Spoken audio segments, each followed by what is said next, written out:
furqana ala abdihi liyakuna lil alamin nadhira. Allahumma shalli wa sallim ala sayyidina maulana Muhammadin wa ala alihi wa sahbihi asma'in, nama ba'du. Yang sangat saya hormati semua pengurus wilayah Nahdlatul Ulama Jawa Tengah, wabil khusus Ki Haji Ubaidillah Sodaqoh, teman saya juga guru saya, putra guru saya Ki Haji Abdul Ghafur Maimun. Saya mau cerita sedikit tentang sanad. Jadi buyut saya kandung itu namanya itu Hafsah. Jadi buyut saya kandung itu namanya Hafsah. Itu lahir di Damaran. Damaran itu belakang imaman Masjid Kudus. Hanya sekitar 30 meter dari imaman Masjid Kudus. Itu punya bapak namanya Maksum, punya bapak namanya Soleh. Soleh itu bin Kiai Haji Asnawi Sepuh. Nah, yang Mbah Soleh saya itu, saya generasi ke-7 dari Mbah Soleh itu. Jadi pas ke-7. Kalau ke-8 itu sudah kata orang-orang kaya gitu. Kenapa kamu miskin? Generasi ke-8 katanya. Jadi Mbah Soleh Darat itu orang Jepara, orang Mayong tuh. Itu dulu ngajinya diantaranya di buyut saya, di Mbah Soleh bin Raden Asnawi Sepuh. Raden Asnawi Sepuh itu cucu dari Mbah Mutamakin. Itu kesanatan saya. Jadi saya punya naskah banyak. Tadi Gus Nurul tak kasih tahu. Ini diantara contoh naskah Mbah Soleh Darat. Saya punya banyak, mulai Hikam sampai Jawahirut Tauhid, terus beberapa tulisan-tulisan beliau itu masih di lemari buyut saya di Pondok Damaran. Terus buyut-buyut saya itu juga yang diantaranya ada yang nikah di keluarga Gedungan, dan itu sebagian melahirkan Pak Said Akil. Jadi buyut-buyut Pak Said itu adiknya buyut saya. Tapi kalau saya dengan beliau itu sepuh beliau. Jadi kalau saya manggil Pak Said itu kira-kira kalau nggak paman ya mbak. Kenapa saya cerita ini? Karena diantara ikatan sanad itu dzurriyatam ba'duha min ba'd. Ada keterikatan cara berpikir berdasar sanad. Tadi seperti yang dikatakan moderator, laulal isnadu laqala man sa'a ma sa'a. Andai kan tidak ada sanad, maka orang akan berpikir agama sesuai maunya. Dan itu bahaya sekali, karena agama ini riwayat seperti tadi yang dikatakan inna hadzal ilma dinun fanzuru amman ta'khuduna dinakum. Saya punya sekian contoh cara berpikir sanad dan cara berpikir rasional. Di akhir Ihya itu ada cerita tentang rojak, dan ini pasti di luar dugaan sampai, karena sanad itu cara berpikir itu ya ikut saja. Yaitu ada 2 orang ahli neraka dipanggil Allah dalam keadaan di borgol, ditanya sama Allah, enak di neraka? Jawabannya pemuda itu ya, wah Gusti ya, di neraka kok enak? Ya jelas gak enak. Ya sudah, kamu kembali lagi ke neraka. Dugaan kita kan pasti anak ini gak mau. Ternyata enggak, dia lari sekenceng-kencengnya menuju neraka. Semangatnya Masya Allah. Makanya ini sekaligus ijazah, kalau disuruh masuk neraka yang apa? Semangat.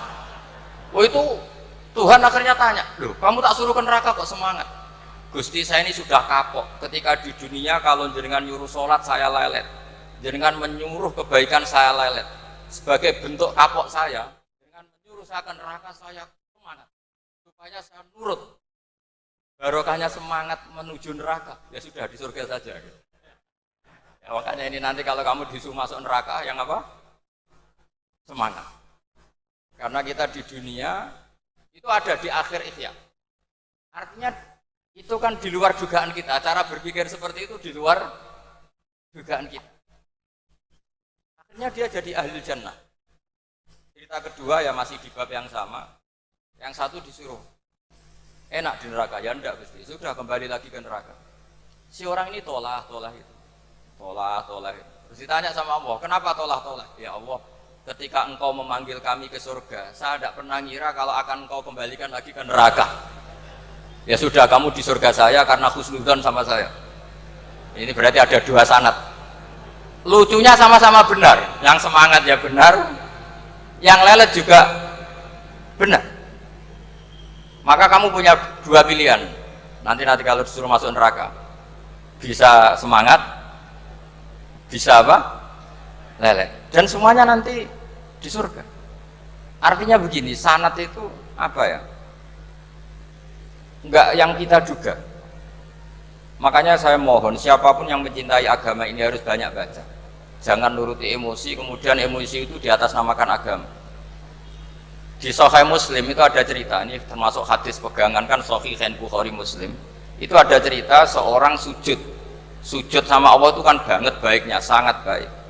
Kemudian yang sujud ini diinjek oleh pemuda yang nakal, diinjek. Ketika diinjek, yang sujud spontan ngomong begini, fa wallahi la yaghfiru Allahu laka, demi Allah, Allah tidak akan maafkan kamu. Di luar dugaan, tentu kalau nggak ada sanad, omongan ini normal karena nginjek orang apa? Sujud. Tapi di luar dugaan, Allah mewahyukan ke Nabi di zaman itu, disuruh bilang sama orang yang sujud itu, Allah ngendikan, manggal ladzi yata'alla alayya alla aghfira li fulan faqad ghafartu lahu wa ahbattu amalah. Siapa yang mencatut nama saya bahwa saya tidak bisa memaafkan orang yang nginjek, Allah tersinggung karena namanya dicatut. Saya ini Tuhan bisa menyiksa dan bisa mengampuni. Kenapa sifat saya jadi satu hanya menyiksa? Sifat ampunan saya di mana? Itu kalau nggak sanad tidak bisa. Saya ulang lagi, Allah itu apa?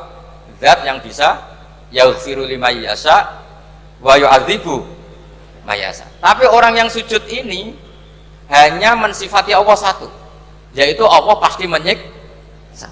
Dan Allah tersinggung. Bagaimana mungkin saya Tuhan hanya berstatus bisa menyiksa, tidak bisa mengampuni? Akhirnya orang ini disalahkan, malah yang sujud tadi bilang ke orang itu, sujudnya saya hapus pahalanya, dan yang nginjek saya hapus dosanya. Tapi ya bukan berarti terus kamu boleh nginjek orang sujud, ya enggak. Artinya gini loh, saya hanya memperkuat moderator tadi, berpikir agama itu berdasar sanad. Kalau nuruti emosi pasti kita akan setuju Allah tidak ngampuni yang menginjak. Tapi berdasar sanad, berapa orang yang dulu melukai Nabi, bahkan punya niat membunuh Nabi, akhirnya ditobati oleh Allah Subhanahu wa Ta'ala. Siapa yang nggak tahu cerita Suraqah, orang yang niatnya membunuh Nabi, ditobati Allah. Siapa yang nggak tahu cerita Khalid bin Walid, orang yang punya konsep untuk mengalahkan Nabi di perang Uhud, juga akhirnya masuk Islam dan diampuni Allah. Banyak lagi tokoh kafir yang dulu musuhi Nabi akhirnya ditobati oleh Allah. Sehingga ketika Nabi sangat marah ya dengan mereka yang kafir, malah ada ayat turun laisa laka minal amri syai'un aw yatuba 'alaihim aw yu'adzibahum, bahwa wilayah mengampuni dan memaafkan itu wilayah Allah. Tentu kita secara syariat akan mengatakan yang nginjak itu salah, pasti itu. Kalau yang nginjak itu pasti salah, yang kafir pasti salah. Tapi jangan katakan kalau Allah tidak bisa menobati mereka. Lagi-lagi yang bisa mengertikan itu apa? Sanad. Kita ngaji di bab itu bahwa ada orang diinjak, ternyata Allah ketika yang sujud mengatakan wallahi la yaghfiru Allahu laka, demi Allah, Allah tidak akan maafkan kamu. Loh, mensifati Allah dengan satu sifat la yaghfiru itu Allah tersinggung karena Allah bisa yaghfir. Makanya ini penting sekali saya utarakan supaya kita ini bicara itu sesuai sanad. Karena andaikan tidak sanad, agama ini di logika, kemudian logika orang itu berbeda-beda. Maka kayak apa kacaunya agama ini? Terus yang ketiga, saya beri sekian contoh. Ini saya bawa kitab Hikam yang diterjemah oleh Mbah Soleh Darat. Saya dulu pernah ngaji Hikam sama banyak Gus Zofur. Cara berpikir Abul Hasan Asyadzili misalnya, umumnya orang itu kan kalau amal itu ingin diterima ya, kalau sujud ingin diterima Allah, kalau sholat ingin diterima Allah, dan kalau sangat ingin itu biasanya terus berlebihan, saking berlebihannya terus nangis minta amalnya diterima gitu. Tapi efek negatifnya gini, jangan-jangan nggak diterima, lalu kalau nggak diterima gunanya apa? Ini buruk sekali kalau mulai tanya sujud saya jangan-jangan nggak diterima, kalau nggak diterima gunanya apa? Itu menurut Abul Hasan Asyadzili itu pertanyaan dari setan. Bagaimana mungkin kita pernah menyesal atau menyesali sujud yang pernah kita lakukan untuk Allah Subhanahu wa Ta'ala.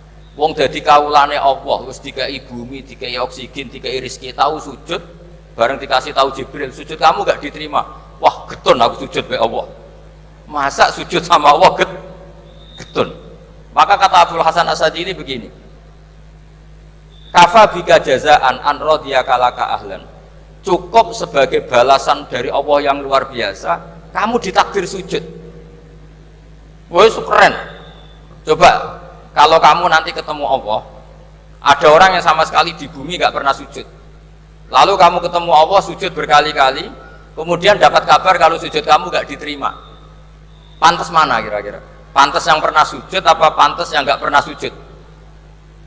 Pantas yang pernah sujud. Sehingga pikirannya Abdul Hasan As-Sadili, sudahlah kamu bahagia saja karena kamu ditakdir pernah sujud. Itu satu anugerah Allah yang luar biasa. Kamu gak perlu terganggu diterima apa gak diterima. Karena kalau kamu terganggu itu nanti lama-lama mengatakan apa gunanya sujud kalau tidak diterima. Dan itu setan menang kalau sudah ada pertanyaan apa gunanya sujud. Nah, makanya disebut min syarril waswasil khannas. Kata Abdul Hasan As-Sadili, waswas di sini adalah setan ngeridu kamu supaya kamu ngeset semua ibadah kamu, jangan-jangan kamu nggak diterima. Kemudian kamu menyesali semua ibadah yang pernah kamu lakukan. Betapa buruknya kita. Wong ngamal apik kok disesali. Makanya saya ini sebagai kiai itu termasuk kiai yang paling sukses saya. Betul. Karena perasaan saya itu sudah sukses dulu sebelum nyata sukses apa enggak ada penting. Saya sering motivasi santri yang ngapalkan Quran 10 tahun tidak hafal-hafal. Nanti kalau ketemu Allah tetap keren. Pernah ngapalkan kitab saya? Pernah Gusti. Hafal? Tidak. Tapi kan keren, pernah menghafalkan. Daripada sampai ditanya, pernah ngapalkan Quran? Tidak. Kok hafal lagu dangdut? Nah itu posing sama jawabnya. Tapi kalau santri saya, pernah ngapalkan? Pernah Gusti. Di mana di Gus? Hafal? Enggak. Beda saja? Enggak. Tapi saya mencintai kitab engkau dan bukti cinta saya tak hafalkan. Cuma nasib tidak memihak saya Gusti, kan masih lumayan itu. Daripada ditanya, pernah ngapalkan Quran? Tidak Gusti. Jebule apal lagu dangdut, yang ibu-ibu apal harga cabai, naik turunnya harga berambang. Ini harga sembako hafal, tapi kalau Quran tidak hafal. Nah, pikiran-pikiran kayak Abdul Hasan As-Sadili itu harus kita kembangkan. Makanya saya suka sekali ketika Mbah Mun yang sekarang diteruskan Gus Wafi meresmikan Thariqah Sadiliyah. Ya cerminannya kitab Hikam itu yang diterjemah Mbah Soleh Darat, karena Hikam adalah murid Abdul Abbas Al-Mursi, beliau adalah murid Abdul Hasan As-Sadili. Jadi gampangannya kalau sampai ingin tahu cara berpikir Abdul Hasan As-Sadili itu ngaji Hikam, karena Hikam itu cucu muridnya Abdul Hasan As-Sadili. Dan itu cara berpikir gampang sekali.